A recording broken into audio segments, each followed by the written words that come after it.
Tomorrow, the government of Tamil Nadu is going to introduce its budget for 2021. On this occasion, should we not look at what Tamilians expressed when the first budget of India was present, and that was in 1859. Today, we are in 2021. Come, let's see what happened that year.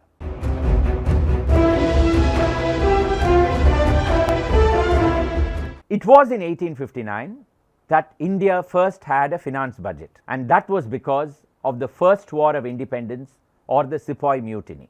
Of course, that was really not the First War of Independence. We must remember that the first mutiny happened in Tamil Nadu in Vellore. The Sepoy Mutiny happened only in 1857. That is something that is conveniently forgotten. But 1857 uprising was a very severe one, and the East India Company had to spend a lot of money in order to defeat those who had protested against it. As a consequence, the government was left with hardly any money, and it became a major financial crisis. To overcome this, they decided that an expert from England would have to come down and help in resurrecting the government's finances, and they selected James Wilson. Wilson was a man who had early started into business. He had run a hat manufacturing unit which had then failed. Later, he established the Economist magazine, which even today is one of the most respected financial periodicals of the entire world. Wilson then joined the government, served in various capacities, and was recognized as something of a financial expert. Arriving in India in February 1859, Wilson decided that he had to really do something to resurrect the economic condition of the country. The first thing he did was to change the financial year. We must remember that the calendar year is January 1st to December 31st. The financial year till then was May 1st to April 30th. Wilson changed it to April 1st to March 31st. And the reason why he did this was because in the month of April, once the Indian financial papers had been finalized, the British Parliament could debate upon it and give its stamp of approval. On the other hand, if this happened in May, Parliament in England was not meeting, and it would result in a whole delay of 2 months before approvals could be obtained. And that was the reason why he changed the financial year from May to April. We still follow the same financial year till now. In 1859, on the 1st of April, Wilson in Calcutta, we must remember that Calcutta then was the capital of India, rose to deliver his first budget speech. And in that, he came up with a new proposal, and that was income tax. Income of all those above a certain level would be taxed, a certain percentage would go to the government, and that would help it to resurrect its financial condition from the debacle of the mutiny, which had cost it around 20 crores in that era. The north of India did not really bother much about the tax. They were quite happy to go along with the government. It was in Madras that protests were heard about the implementation of income tax. The reason was, we had a governor here at that time, Sir Charles Trevelyan.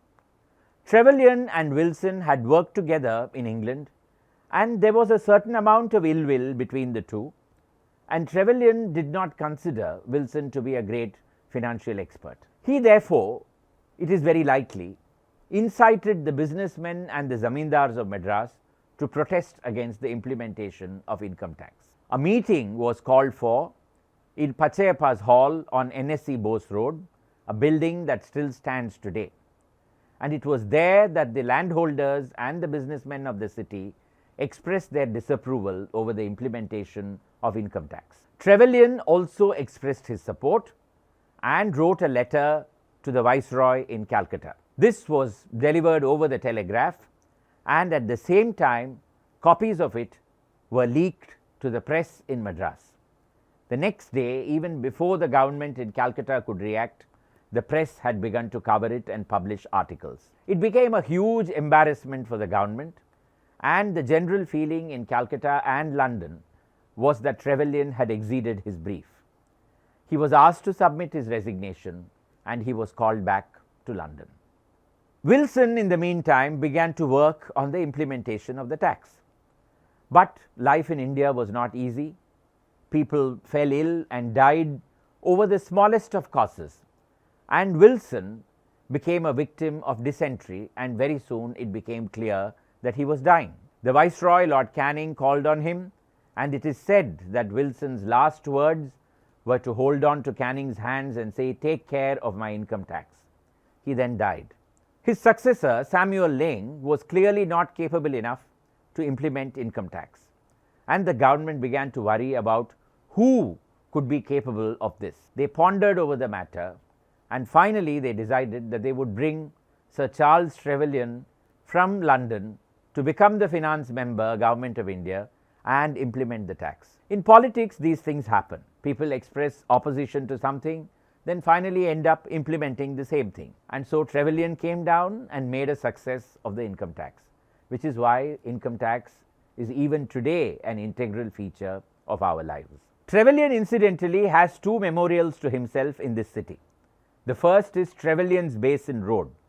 He was the first man to recognize that Chennai did not have permanent source of water, and he was also the father of rainwater harvesting. He decreed that a huge basin should be dug in North Chennai and rainwater could be collected there, and that became Trevillians Basin.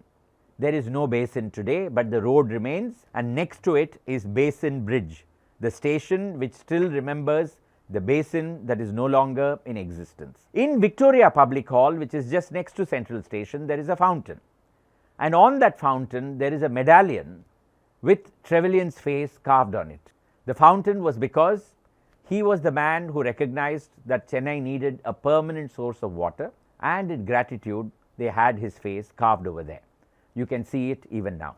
Thereafter, the provinces began to have their own budgets, and in 1937, when for the first time the Congress took office in Madras Presidency and Rajaji became what was then known as the Premier of Madras, he presented his budget in 1938-39, and for the first time in the history of India, we had a new tax, the sales tax. The reason for that was because Rajaji was a great follower of Mahatma Gandhi, and he had brought prohibition into force in Madras Presidency. Liquor would no longer be freely available. That meant a huge loss to the exchequer from the excise that was imposed on liquor. To make up for that, Rajaji implemented sales tax. Thereafter, sales tax, like income tax, became an integral part of the whole country, and today it has transformed itself into the GST that we all know about. After this, state budgets and central budgets are something that we are quite familiar with, happening year after year. The first budget of independent India was presented by a man from Tamil Nadu, Sir R.K. Shanmukham Chetty. Thereafter, we have had several finance ministers from the state, C. Subramaniam, R. Venkatraman, P. Chidambaram. They have all left behind their impress on the way this country is governed in terms of its economics and its finances, and there may be many more in the years to come. We don't know what the budget is going to be like tomorrow, but it will certainly have an impact on our lives. Let us watch out for it. And for more nuggets like this about the history of Madras, Chennai and Tamil Nadu, keep watching this channel. See you again next week. Bye for now.